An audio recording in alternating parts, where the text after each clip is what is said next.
Bapak Ibu Saudara yang terkasih di rumah, apa kabarnya? Dalam Tuhan Yesus kita percaya kita semua dalam keadaan baik, amin. Sebab kekuatan kita ada dalam Tuhan.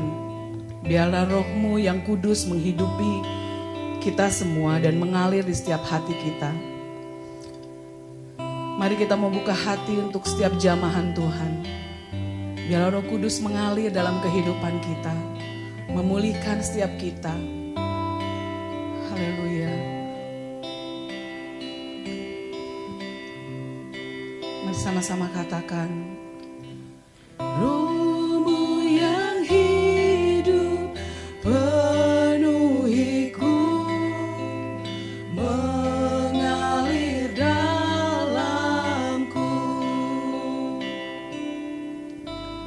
Jiwaku tenang bersamamu dalam naunganmu. Ku buka hati untuk jamahanmu, berserah penuh di hadiratmu. Kau ambil alih seluruh hidupku di altarmu, menyembahmu.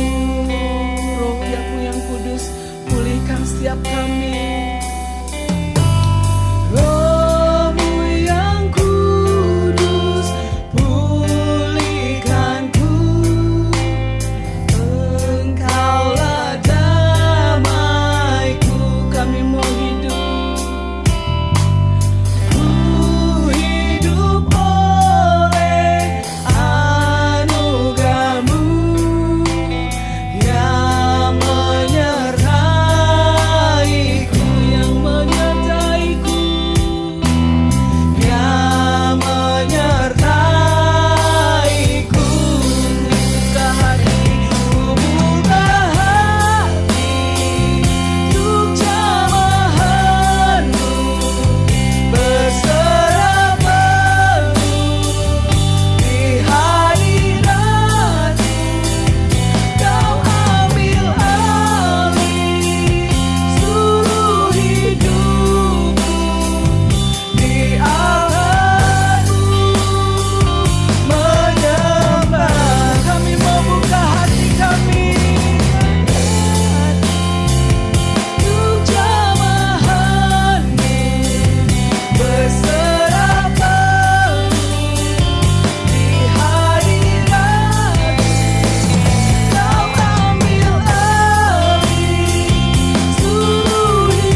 Bapa, selamat pagi Roh Kudus. Kami mengucap syukur Tuhan buat segala kasih setiamu yang tidak pernah ada habisnya dalam kehidupan kami. Rahmat-Mu yang selalu baru Tuhan, selalu ada melingkupi kami. Terima kasih Tuhan buat kesehatan dan kekuatan yang Tuhan sudah berikan bagi kami.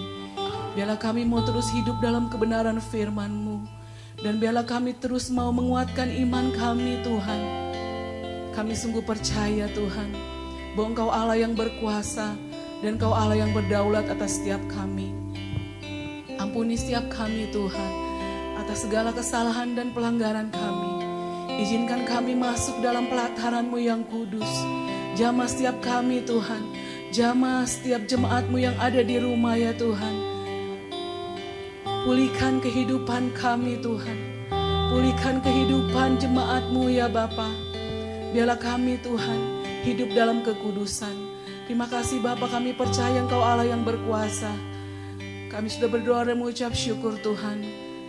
Kami mulai ibadah kami pada saat pagi hari ini dalam satu nama, yaitu nama Tuhan Yesus Kristus. Yang percaya katakan amin. Puji Tuhan, kita masih mau bersorak-sorai bagi nama Tuhan. Kita masih mau tetap semangat bahwa Tuhan adalah Raja di atas segala raja. Haleluya.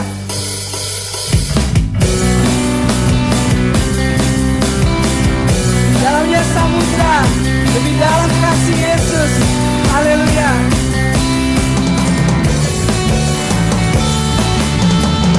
Dalamnya samudra, lebih dalam kasih-Mu. Salib-Mu menebus hidupku.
Kita mau siapkan hati kita untuk mendengarkan firman Tuhan. Biarlah firman Tuhan yang sebentar akan disampaikan oleh hamba-Nya boleh berakar dan berbuah lebat dalam setiap kehidupan kita. Kita percaya Tuhan tidak pernah meninggalkan kita sedetik pun, karena Dia Tuhan yang penuh dengan kasih. Tuhan ada dan melihat setiap pergumulan yang kita hadapi, dan Dia selalu memberikan jawaban yang terbaik. Dengan iman kita mau katakan, sungguh Dialah menara yang kuat dalam kehidupan kita. Haleluya. Sungguh Tuhanlah jawaban dan sumber kekuatan di saat tak berdaya. Dia yang memegang tanganku. Sungguh Tuhanlah menara dan kubu pertahanan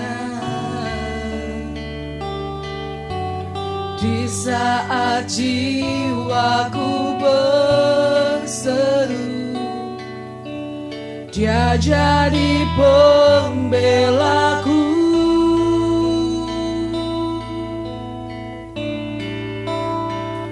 Tuhan ada dan melihat pergumulan yang ku hadapi.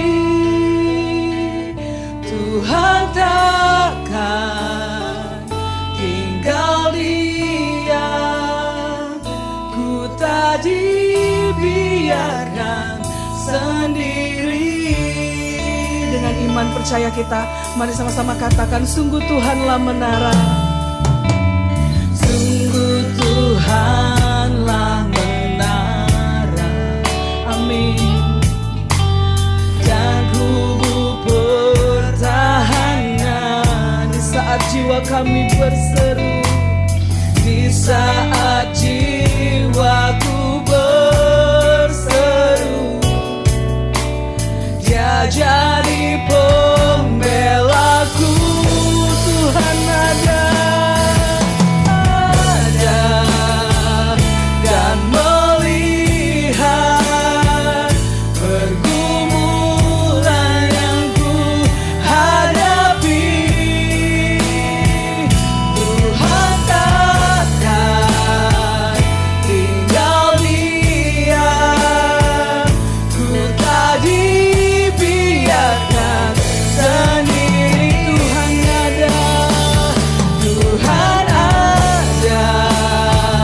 dan melihat setiap pergumulan yang ku hadapi. Tuhan takkan tinggal diam, ku tak dibiarkan sendiri. Ku tak biarkan sendiri, ku tak dibiarkan sendiri. Haleluya. Waktu dan tempat saya persilahkan kepada hamba-Nya. Shalom. Shalom. Tuhan memberkati kita semua. Mari kita tundukkan kepala dan kita akan masuk dalam doa. Di dalam nama Putra-Mu yang tunggal, Tuhan kami Yesus Kristus yang menjadi Allah dan Juru Selamat kami. Kami sangat menyukuri dalam hidup ini ya Tuhan, bahwa Engkau menyertai sampai hari ini. Kami perlu dituntun oleh kuasa firman-Mu Tuhan, yang membawa kepada kami hidup berkemenangan di dalam Tuhan. Dan kami percayakan seutuhnya hidup kami, keluarga kami, masa depan kami, kehidupan ini, semua di atas kuasa yang bernama firman Tuhan. Sebab itulah Tuhan, Roh Kudus kami undang, urapi kami sekalian, berikan senantiasa roh hikmat dan akal budi, Supaya setiap kami para hamba-hamba Tuhan, semua yang melayani Engkau Tuhan, diberikan hikmat, diberikan akal budi. Dan kami semua yang mendengar firman, diberikan akal budi untuk menerima firman-Mu yang hidup, kudus dan berkuasa atas kehidupan kami. Dan kami percayakan ibadah pagi hari ini semua ke dalam tangan kuasa Tuhan. Roh Kudus turut bekerja untuk mendatangkan berkat setiap kehidupan kami semua. Dan kami akan sambut yaitu firman Tuhan hanya di dalam nama Tuhan Yesus Kristus yang menjadi Allah bagi kami sekalian. Haleluya. Amin. Dan pagi hari ini Bapak Ibu Saudara kita semua akan kembali untuk menyimak bersama-sama firman Tuhan yang telah disediakan buat kita semua. Kita percaya firman Tuhan akan memberikan kekuatan, pembaharuan dalam hidup ini. Karena dengan firman Tuhan kita lebih berakal budi, lebih bijaksana, lebih takut akan Tuhan, lebih mengerti akan rencana-rencana Allah yang Tuhan percayakan pada setiap orang-orang percaya yang masih ada tinggal di dalam bumi ini. Oleh sebab itulah saya akan baca pembukaan firman Tuhan yang terambil dari kitab Wahyu. Bapak Ibu, kita buka kitab Wahyu pasal yang ketiga. Kita buka kitab Wahyu pasal ketiga. Dan kita akan membaca satu ayat dulu. Adalah ayat yang memberikan satu jawaban pengharapan dalam setiap hidup orang percaya. Karena dengan ayat ini kita diberikan satu kekuatan penghiburan. Ada satu pengharapan yang Tuhan nyatakan kepada kita dalam kehidupan ini. Yaitu ayatnya yang ke-21. Dan kita akan simak bersama dan firman Tuhan akan dibacakan oleh seorang hamba Tuhan. Wahyu 3 ayat 21. Demikian firman Tuhan. Barang siapa menang, ia akan kududukan bersama-sama dengan aku di atas tahtaku. Sebagaimana aku pun telah menang dan duduk bersama-sama dengan Bapakku di atas tahtanya. Barang siapa menang. Jadi kalau kalah tidak akan mendapat. Dikatakan memerintah bersama dengan Yesus di dalam kerajaan surga. Dan orang percaya harus menang. Kita harus lebih dari pemenang. Apa itu pemenang? Kalau orang menang itu disebut menang. Itu disebut pahlawan. Karena menang. Tapi kita lebih dari pemenang. Berarti kita lebih dari seorang pahlawan. Dan ini adalah satu kehendak Tuhan. Supaya hidup orang percaya, hidup berkemenangan bersama dengan Tuhan. Kita akan melihat contoh dan teladan yang Tuhan percayakan dalam setiap orang-orang percaya. Kita akan membaca dulu di dalam kitab Lukas pasal 4 ayat pertama. Bagaimana sikap dari seorang yang bernama Yesus sebagai Tuhan dan Juru Selamat penuh dengan Roh Kudus. Lukas 4 ayat 1. Demikian firman Tuhan. Yesus yang penuh dengan Roh Kudus kembali dari sungai Yordan, lalu dibawa oleh Roh Kudus ke padang gurun.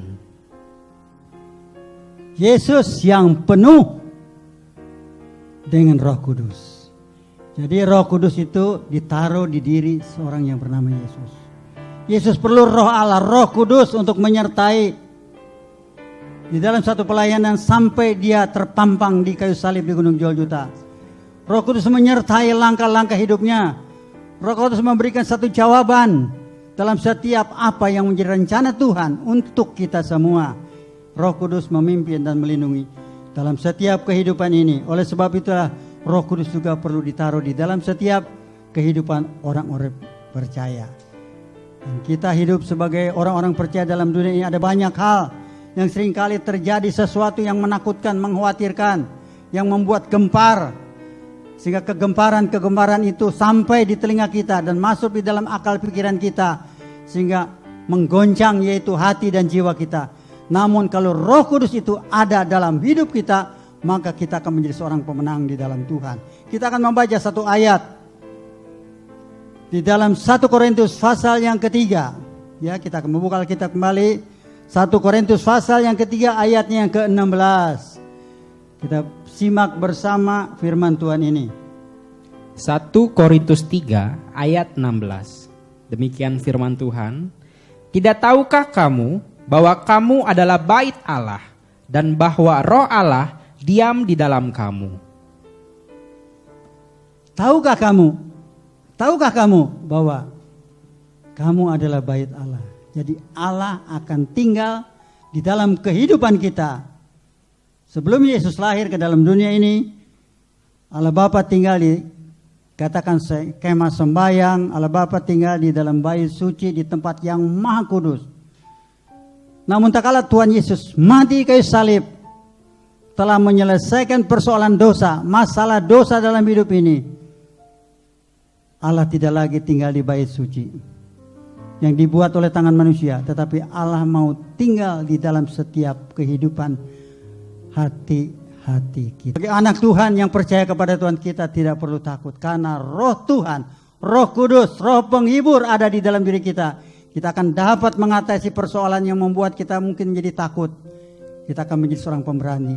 Itulah Roh Kudus kerja di dalam setiap hidup orang percaya. Sekali lagi, peliharalah hatimu, jagalah hatimu. Ya, dari kuasa-kuasa yang bernama kuasa dosa. Jangan kita cemarkan ya hidup kita dengan hal-hal yang duniawi.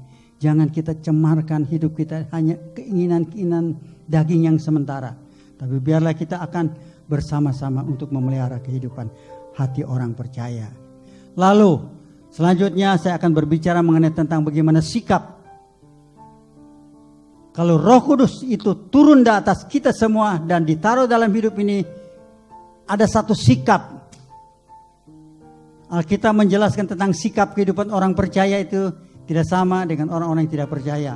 Ada sikap bagaimana untuk mempertahankan Roh Kudus itu tetap ada dalam kehidupan kita semua. Bukan saja kita memelihara hati, kita memelihara iman kita, tetapi ada sikap keluar. Ciri-ciri orang yang dipenuhi oleh kuasa Roh Kudus. Apa cirinya?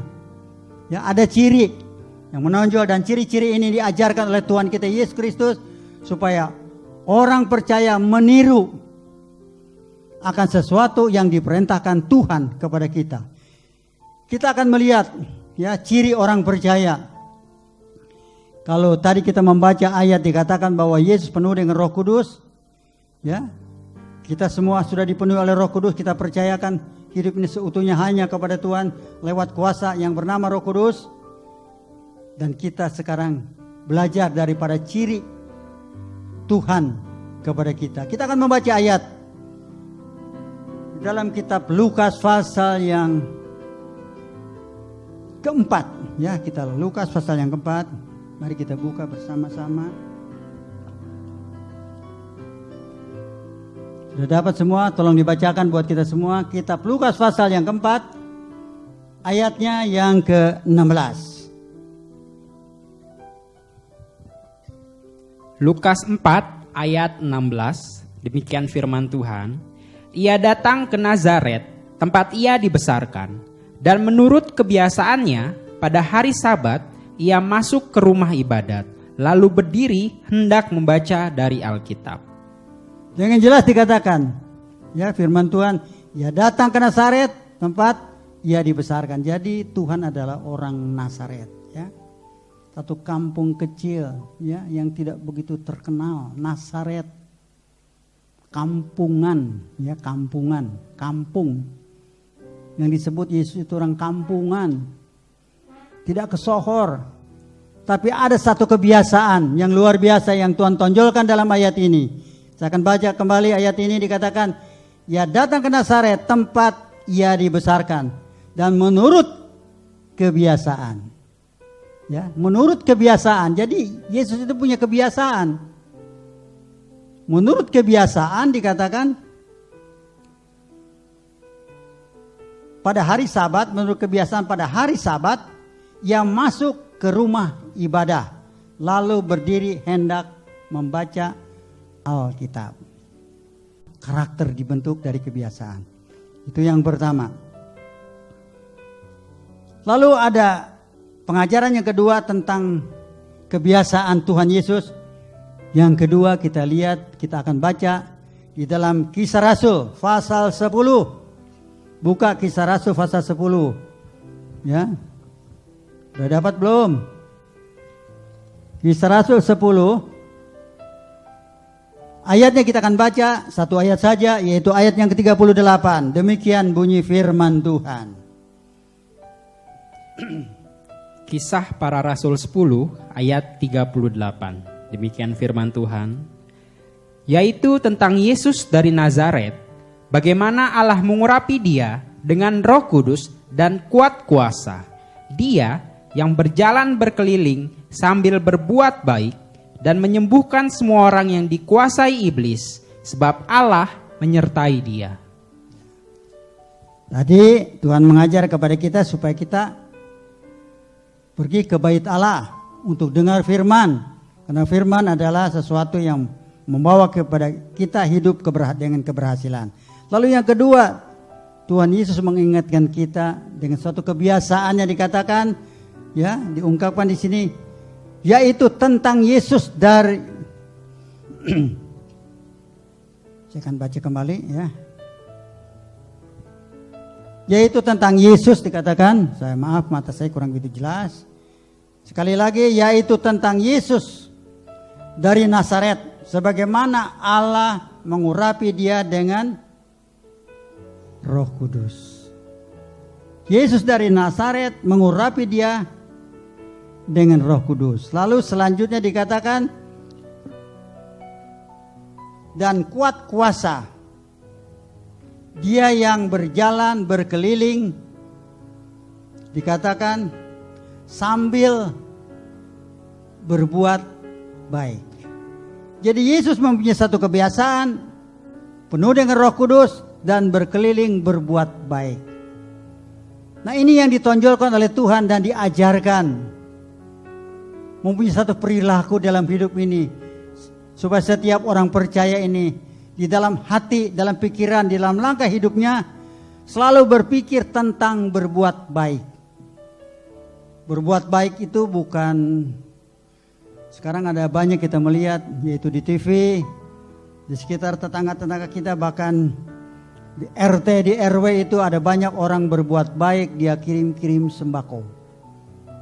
Itu cara untuk berbuat baik, itu bagus, itu luar biasa berbuat baik. Tapi Tuhan mengajarkan tentang berbuat baik ini bukan saja kita berikan sembako untuk tetangga-tetangga kita yang kekurangan. Berbuat baik bukan saja kita menghormati orang tua yang kita perlu hormati, baik orang tua maupun mertua, baik suami harus dihormati, baik suami juga harus mengasihi. Itu adalah suatu perbuatan yang baik yang diajarkan oleh Alkitab. Tapi berbuat baik yang Tuhan ajarkan, bagaimana cara kehidupan kita untuk kita mengampuni orang yang bersalah kepada kita, ya. Bagaimana kita harus mengampuni orang yang bersalah kepada kita. Beberapa minggu yang lalu dijelaskan Tuhan Yesus pada waktu dia di kayu salib. Tuhan berkata pada waktu dia tergantung, setelah dia menyelesaikan persoalan masalah dosa, dia tergantung di kayu salib. Dia melihat semua musuh-musuhnya menyalibkan dia. Dia melihat musuh-musuhnya mungkin menombak dia. Dia melihat musuh-musuhnya mungkin mencerca dia, menghina dia. Namun ada satu kata-kata yang keluar dari mulut Yesus. Ampunilah mereka karena mereka tidak tahu apa yang mereka perbuat.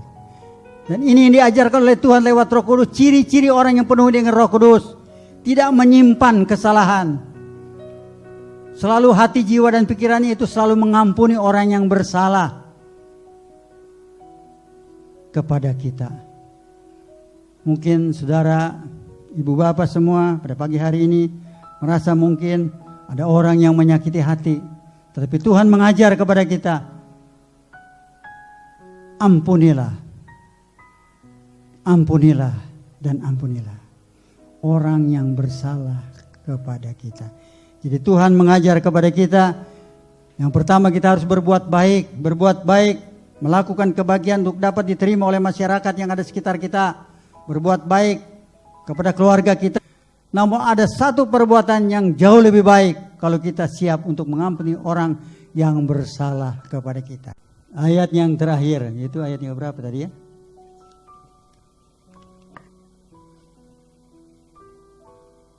Lukas 22 ayat 39 dan 40. Ayat ini menjadi ayat penutup buat kita semua. Kita akan baca dan kita dengarkan firman Tuhan. Lukas 22 ayat 39 dan 40. Demikian bunyi firman Tuhan. Lukas 22 ayat 39 dan 40. Demikian firman Tuhan.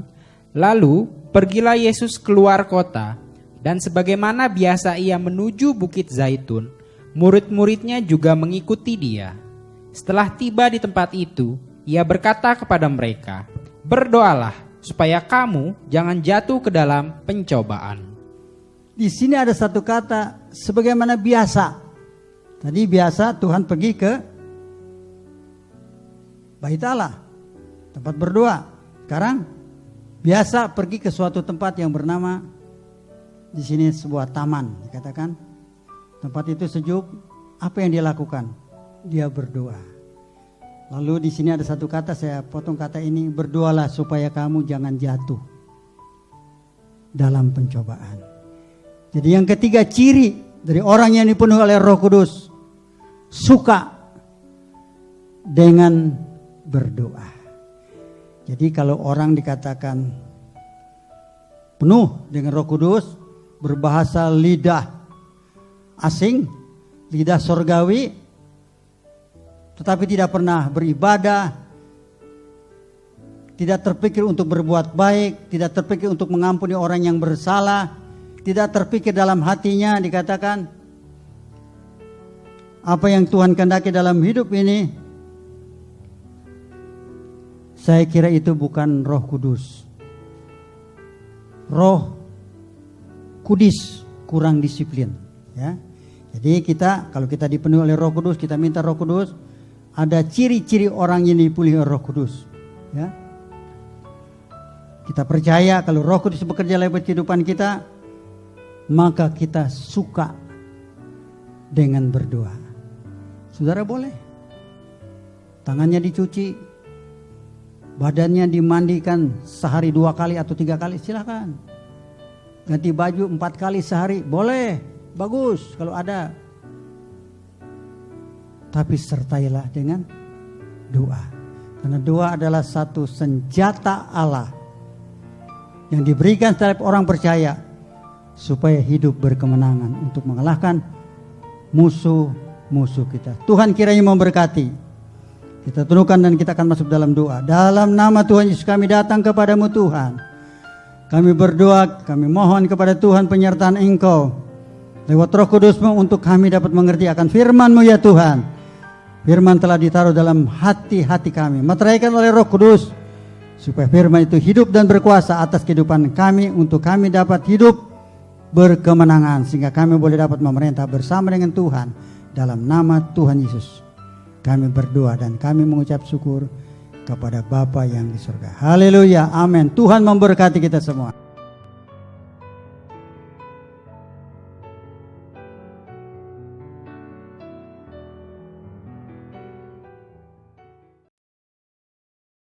Kita sudah mendengarkan firman Tuhan. Kiranya Tuhan Yesus memberkati Bapak Gembala yang sudah menyampaikan firman Tuhan, memberikan kesehatan dan kekuatan, memberkati pelayanannya dan keluarga besarnya. Lewat kebenaran firman Tuhan, kami mau mengimani setiap perkataan Tuhan.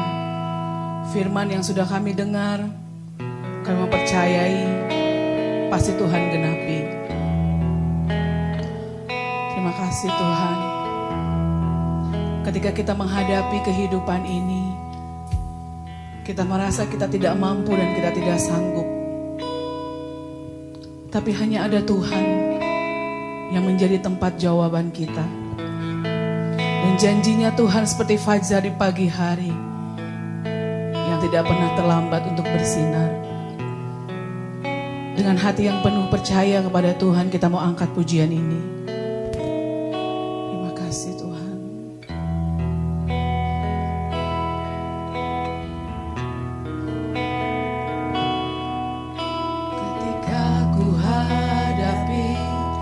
Kehidupan ini,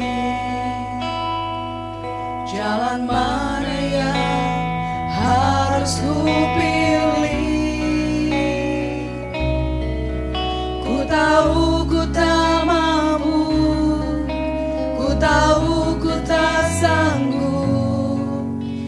hanya Kau Tuhan tempat jawabanku.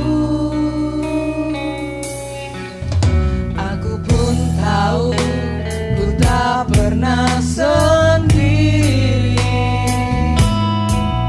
sebab Engkau Allah yang menggendongku.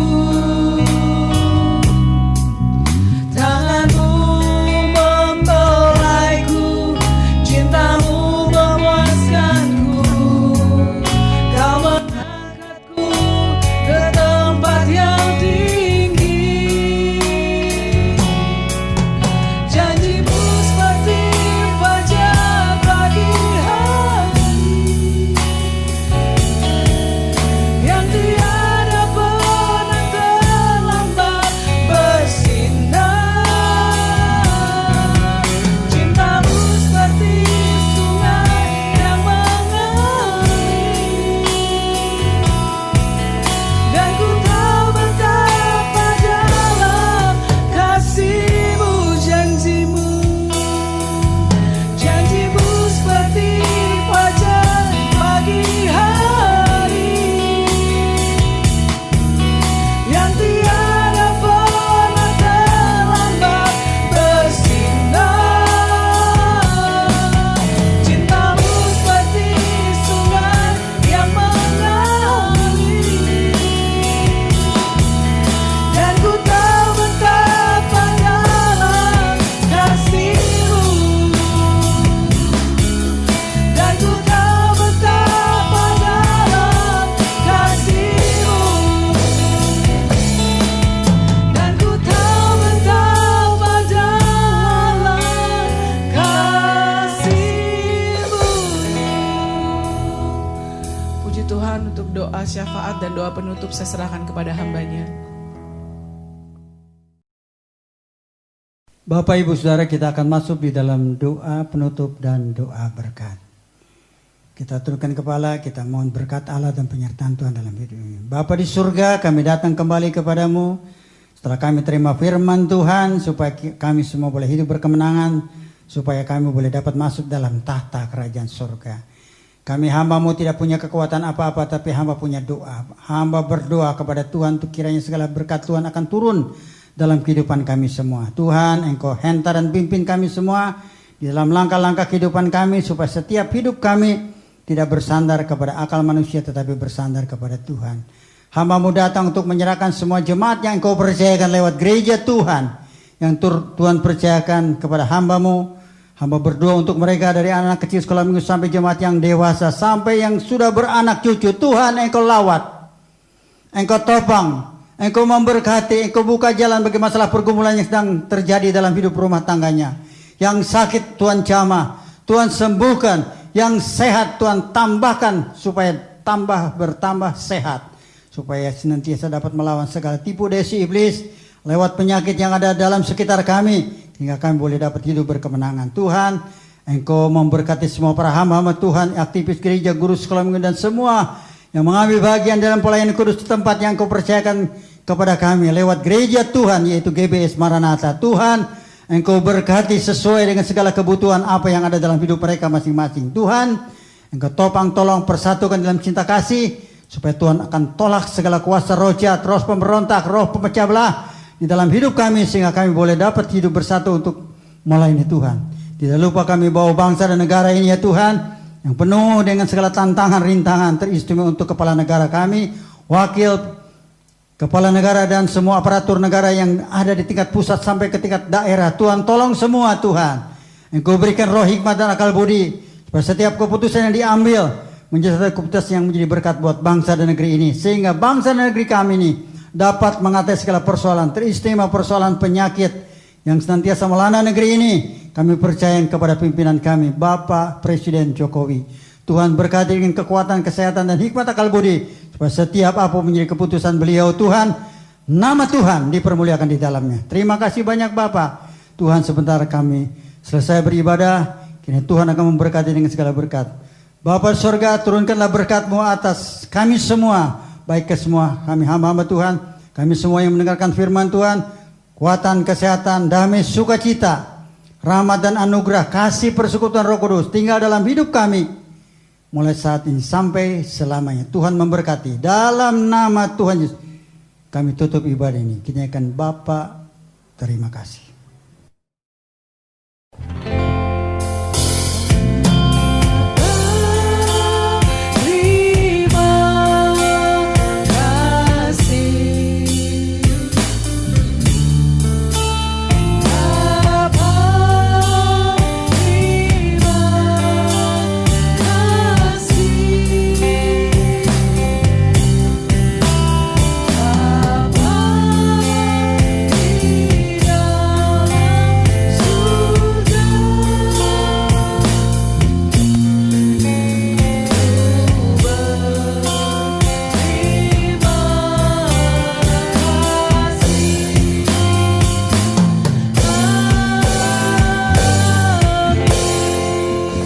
Ibadah selesai, Tuhan Yesus memberkati kita semua. Amin.